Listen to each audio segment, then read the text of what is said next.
Hello दोस्तों, तो आप सभी को आपके अपने यूट्यूब चैनल आर के ऑनलाइन क्लासेस में स्वागत है। ठीक है, आज हम सीखेंगे त्रिभुज। ठीक है, त्रिभुज के बारे में जानेंगे। ठीक है, चलिए स्टार्ट करते हैं वीडियो। ठीक है, पहले लिख लिए त्रिभुज। त्रिभुज जिसको इंग्लिश में बोलते हैं ट्रायंगल। ठीक है, यानी अब देखो, पहले हम जानेंगे त्रिभुज का डिफिनेशन होता है कैसे। ठीक है, तो चलिए हम त्रिभुज का परिभाषा लिखते हैं। देखिए त्रिभुज किसे कहते हैं कि यानी तीन रेखाखंडों से तीन रेखा खंडों से तीन रेखाखंडों से घिरी हुई घिरी हुई बंद आकृति आकृति को त्रिभुज कहते हैं। ठीक है, जैसे देखिए, इसे एक रेखाखंड हो गया। देखिए एक रेखा हो गया, ये दो, ये तीन। ठीक है, ये तीन रेखा, इसको नाम कर देते हैं ए और बी सी। ठीक है, देखिए तीन रेखाखंडों से कहा घिरी हुई है ना, इसी को हम क्या बोलेंगे, त्रिभुज कहते हैं। कोई भी आपके जो तीन रेखाखंडों से घेरी हो उसे हम बोलेंगे त्रिभुज। ठीक है, त्रिभुज देखिए, आप जानेंगे देखिए हमारे एक कोण है, यहाँ पे भी कोण है, यहाँ पे कोण। ठीक है, देखिए ए भी एक कची है, रेखा है, एक बीसी रेखा है, एक एसी रेखा है, तीन रेखा है, दोनों से क्या हुई घिरी हुई है, उसे हम त्रिभुज कहते हैं। ठीक है, तो जानिए इसको कुछ पार्ट्स के बारे में जान लेते हैं। ठीक है, देखिए इसमें हमारा कोण कितने होते हैं, कोण कोण कितने होते हैं हमारा जी, हमारा कोण तीन होते हैं। जैसे कोण ए, कोण बी, कोण सी, ये कितने हुए हमारा, तीन होते हैं। ठीक है, अब जानते हैं हम हमारा शीर्ष कितने होते हैं, शीर्ष शीर्ष यानी ए, अब बी ए सी है ना, उसको शीर्ष बोलते हैं। जैसे ए बी सी, ये हमारा का है शीर्ष। ए भी कितने होते हैं, तीन होते हैं। ठीक है, अब जानते हैं हम भुजाएं के बारे में कि भुजाओं कितने होते हैं। जैसे भुजाएं हमारा तीन होती है, जैसे ए बी बी सी ए सी, तीन को भुजा है। चलिए लिख सकते हैं हम ए बी भुजा, बी सी भुजा। जैसे ए बी भुजा एक, बी सी हो गया एक, ए सी हो जाएगा। ठीक है, ये भी हमें कितने होते हैं, तीन होते हैं। ठीक होते हैं, आप देखेंगे त्रिभुज के तीनों कोणों का योग। देखो ये हमारा होता है 60 डिग्री का भी होता है, ये भी हमारा 60 डिग्री, ये हमारा 60 डिग्री। ठीक है, अब ये तीनों कोणों का योग कितना होता है जी, तीनों कोणों का योग हमारा होता है 180 डिग्री। ठीक है, कोई दिक्कत, चलिए इतना आप लोग क्लियर है। चलिए अब इसके त्रिभुज के प्रकार पे ध्यान देते हैं। ठीक है, तो आप लोग इसको नोट डाउन कर चुके हैं, नहीं किए तो कर लीजिए। ठीक है, चलिए हम इसको इरेज करते हैं और चलिए हम आगे नेक्स्ट पॉइंट में चलते हैं। ठीक है,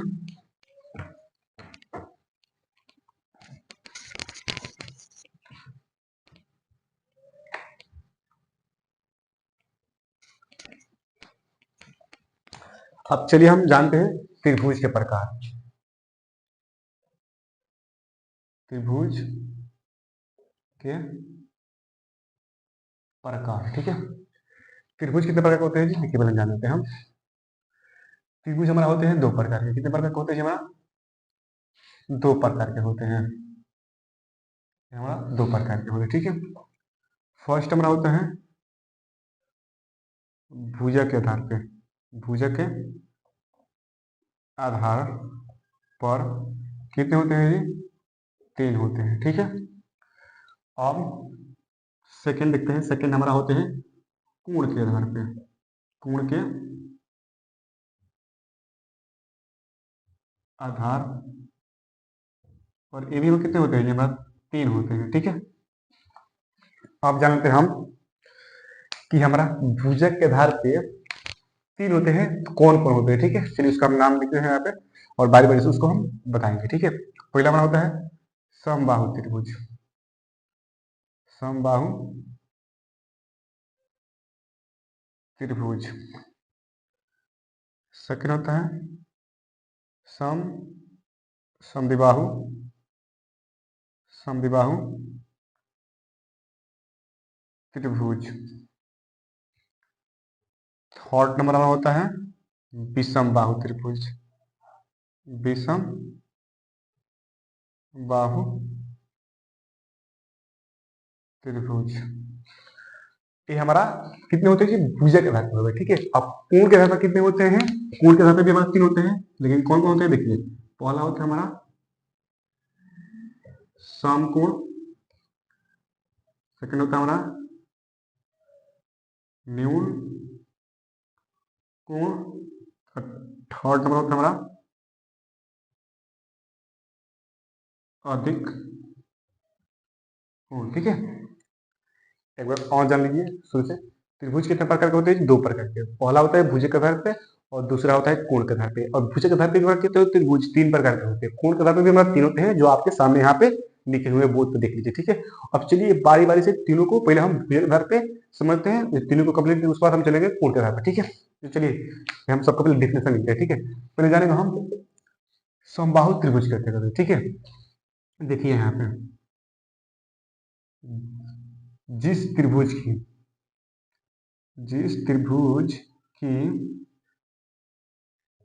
तीनों भुजाएं आपस में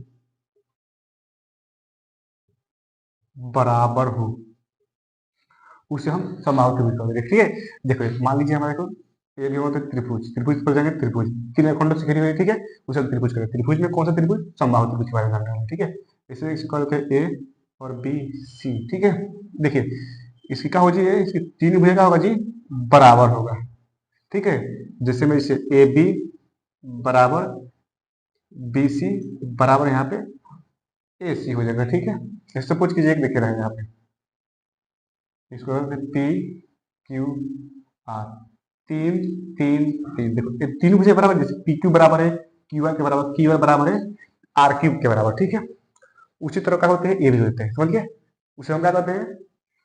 समबाहु त्रिभुज, जिसकी तीन भुजा का हो जी आपस में बराबर हो, प्रत्येक कोण 60 डिग्री का हो। ठीक है, उसे हम समबाहु त्रिभुज कहते हैं। ठीक है, उम्मीद करते हूँ आप लोगों को फर्स्ट वाला ये क्लियर हो चुका होगा। चलिए अब हम सेकंड पे चलते हैं, यानी समद्विबाहु त्रिभुज। ठीक है, चलिए इसको हम मिटा दें, इसको आप इसको स्क्रीन कर लीजिए, मिटा रहे हैं। ठीक है, चलिए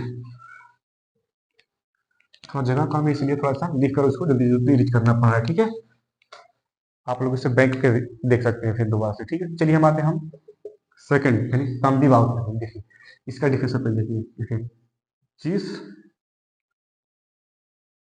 त्रिभुज की कोई दो भुजाएं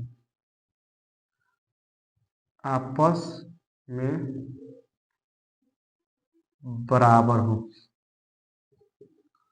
उसे हम समद्विबाहु त्रिभुज कहते हैं। ठीक है, इसे देखिए, इसका डायग्राम देखिए। ठीक है, जैसे बोलेंगे हम पी क्यू आर।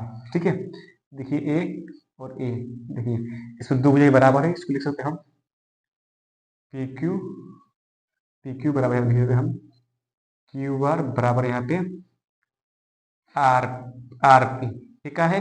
देखिए दोनों भुजा बराबर है, लेकिन देखो ये लेकिन भुजा बराबर नहीं है, ये भुजा बराबर नहीं है, ये दोनों भुजा बराबर है, इसलिए क्यू आर बराबर Q A P A R P. ठीक है, इसलिए दो भुजा बराबर है। इसे देखिए यहाँ पे, इसे हम कर सकते हैं ए बी सी। देखिए मान लो चार दे दिया है, ये पांच दे रखे हैं, पांच दे रखा है, तो क्या है हमारा बी सी बराबर ए सी दोनों बराबर है, नॉट इक्वल टू हमारा ए बी है, यानी हमारा ए दो भुजा बराबर है, ए बराबर है तीसरी भुजा है। यानी समद्विबाहु त्रिभुज जिसकी दो भुजाएं क्या हो आपस में बराबर हो उसे हम कहेंगे समद्विबाहु त्रिभुज। ठीक है, चलिए अब हम आते हैं थर्ड नंबर विषम बाहु त्रिभुज। चलिए इसको हम इरेज करते हैं। ठीक है,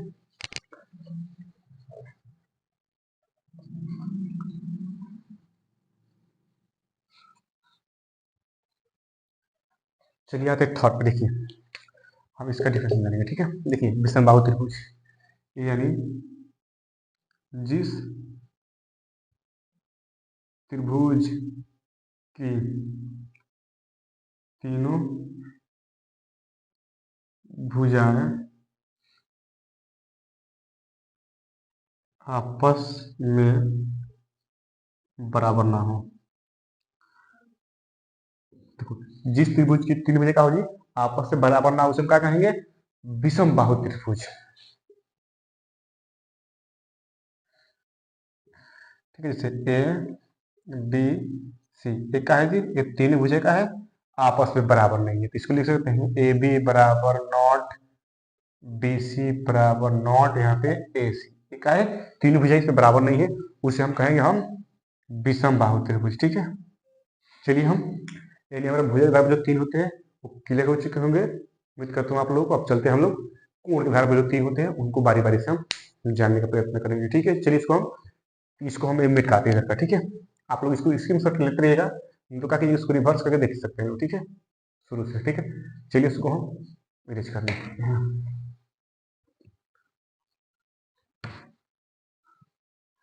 इसको भी कर देते हैं। ठीक है,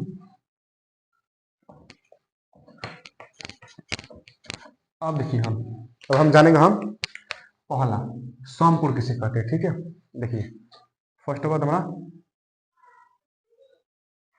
समकोण, यानी जिस कोण की माप 90 डिग्री हो, जिस कोण की माप 90 डिग्री से क्या कहेंगे हम समकोण त्रिभुज कहते हैं। जैसे डायग्राम दे रहे हैं, समझिएगा। जैसे हम लिख सकते हैं यहाँ पे ए बी सी। ठीक है, यह कितना होता है जी, ये 90 डिग्री का होता है, उसे हम क्या कहेंगे समकोण त्रिभुज कहते हैं। ठीक है, चलिए अब कुछ इसके पहले पार्ट्स पर इसके बेसिक बारे में जानते हैं। ठीक है, देखिए एक जो कोण है, कोण के सामने जो भुजा होती है उसे हम क्या बोलते हैं जी, हम कर्ण बोलते हैं। क्या बोलते हैं हम, कर्ण बोलते हैं। अब कर्ण हमारा क्या होता है जी, सबसे बड़ी भुजा होती है। क्या होता है जी, सबसे बड़ी भुजा है। ठीक है, और ए है, इसको क्या बोलते हैं हम लंब बोलते हैं। क्या बोलते हैं, लंब। जो नीचे वाला हमारा बेस, उसको क्या बोलते हैं हम आधार बोलते हैं। ठीक है, तो एक हमारा क्या थे जी, एक मैथमेटिशियन थे पाइथागोरस पर में, सॉरी सॉरी पाइथागोरस पर में, क्या थे जी, पाइथागोरस प्रमेय के अनुसार, यानी पाइथागोरस प्रमेय के अनुसार सबसे लंबी भुजा का वर्ग, यानी सबसे बड़ी भुजा कौन है जी, हमारा सबसे बड़ी भुजा क्या है, कौन है, यानी इसका वर्ग बराबर ये दो वर्ग के योग के बराबर होता है। जैसे देखिए यहाँ पे लिख रहे हैं पाइथागोरस प्रमेय के अनुसार, यानी सबसे लंबी भुजा का वर्ग, यानी कर्ण का वर्ग, कर्ण का वर्ग बराबर ये दो भुजाओं के योग के वर्ग के बराबर होता है। जैसे लंब का वर्ग प्लस यहाँ पे आधार का वर्ग, इन दो भुजाओं के वर्ग के बराबर क्या होता है, कौन होता है, ये पाइथागोरस प्रमेय का होता है। ठीक है, ये आप लोगों को देखने को मिलेगा क्लास 10th के प्रश्नावली 8 पॉइंट में। ठीक है, जो कि बहुत ही मोस्ट इंपोर्टेंट है। ठीक है, ये हमारा समय कोण त्रिभुज पे का है, आधारित है। ठीक है, तो इसमें पाइथागोरस प्रमेय का यूज होता है। ठीक है, चलिए इसको बेसिक के बारे में जान लिए हैं हम। ठीक है, और उसको अपन जानते हैं राइट समकोण किसे कहते हैं, जिस कोण की माप 90 डिग्री हम क्या बोलेंगे, समकोण बोलेंगे। ठीक है, समकोण में जो पार्ट्स के बारे में बता दिया। ठीक है, इसमें भी हमारे तीन भुजाएं होते हैं, ए बी सी ए सी, ये भी तीन भुजाएं होते हैं, और इसका एक कोण का होता है 90 डिग्री का होता है, उसे हम कहेंगे हम समकोण त्रिभुज। ठीक है, चलिए हम चलते हैं हम न्यून कोण पे। ठीक है, आप लोग इसको नोट करते रहिएगा। ठीक है, चलिए हम उसको इरेज करते हैं। ठीक है,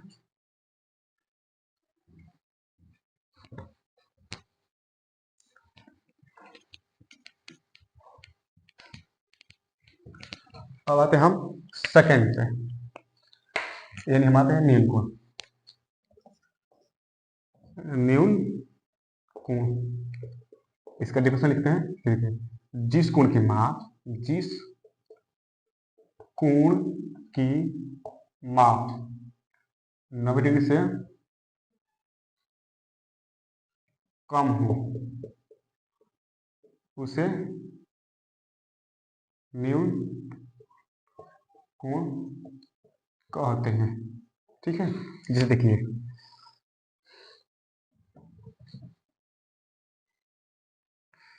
ए बी सी कर देते हैं। ठीक है, इसको कर देते हैं हम 45 डिग्री का। ठीक है, ये कहें 90 से कम है। ठीक है, उसमें हम क्या कहेंगे न्यून कोण। ठीक है, जैसे देखिए यहाँ पे कोण, यहाँ पे बी रखे तो डिग्री का है जी, यहाँ पे 45 डिग्री, उसे हम क्या बोलेंगे न्यून कोण। ये कहा 90 डिग्री से कम है। ठीक है, जैसे देखिए यहाँ कितना होता है सर्कल जी, यहाँ पे ये पूरा कच्ची होता है, राउंड में 360 डिग्री का होता है ना जी, तो इसको क्या करते हैं, ये हमारा होता है 90 डिग्री का। ठीक है, यहाँ से और इतना बात होगा, यहाँ से तो क्या होगा 90 डिग्री का होता है, और इसके बीच में 90 डिग्री से कम है तो 70-80 भी हो सकता है, 85 भी हो सकता है। ठीक है, तो हम 45 पे लिखे हैं, और पूरा यहाँ से लेकर अब यहाँ तक लाओगे भाई पूरा है, तो पूरा कितना होता है जी 180 डिग्री का होता है। ठीक है, अब यहाँ से अगर इस तरह हो गया, यहाँ से इस तरह तो कितना होता है 270 डिग्री का होता है। अगर ये पूरा आ जाओगे भाई पूरा, तो ये होता है हमारा 360 डिग्री का।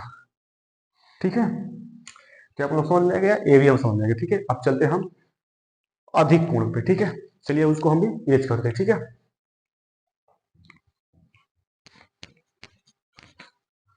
अगर आप लोगों को वीडियो अच्छी लगे तो प्लीज वीडियो को लाइक कीजिएगा यार। चलिए हम आते हैं सबसे लास्ट यानी थर्ड नंबर पे, यानी क्या है अधिक कोण। देखिए डेट उसका डिफरेंस लिखे हैं, यानी जिस कोण की माप, जिस कोण की माप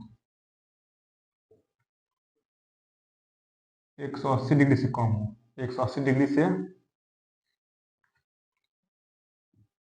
कम हो, उसे हम अधिक कोण कहते हैं। बहुत होता है जिस कोण की माप 90 डिग्री से लेकर 180 डिग्री के बीच हो, इस तरह भी हो सकता है। लेकिन जिस कोण की माप 180 डिग्री से क्या हो जी हमारा कम हो, उसे हम क्या कहेंगे? अधिक कोण कहेंगे। ठीक है, ए बी सी। ठीक है, 110 डिग्री कर देते हैं। 180 डिग्री का मैंने जी ये पूरा यहाँ पाएंगे ना, तब जगह हमारा होगा 180 डिग्री का। तो 180 डिग्री से क्या है कम ही है। ठीक है, तो उसे हम क्या बोलेंगे अधिक को। ठीक है, उम्मीद करता हूँ आप लोगों की वीडियो अच्छी लगी होगी। तो ठीक है, अगर अच्छी लगी हो तो प्लीज इस चैनल को सब्सक्राइब कर लीजिएगा लोग, और इस वीडियो को लाइक जरूर कीजिएगा लोग, और कमेंट में जरूर करिएगा कि आपको वीडियो कैसा लगा। ठीक है, चलिए मिलते हैं नेक्स्ट वीडियो में, तब तक के लिए यहीं पर रखते हैं वीडियो को। ठीक है, चलिए।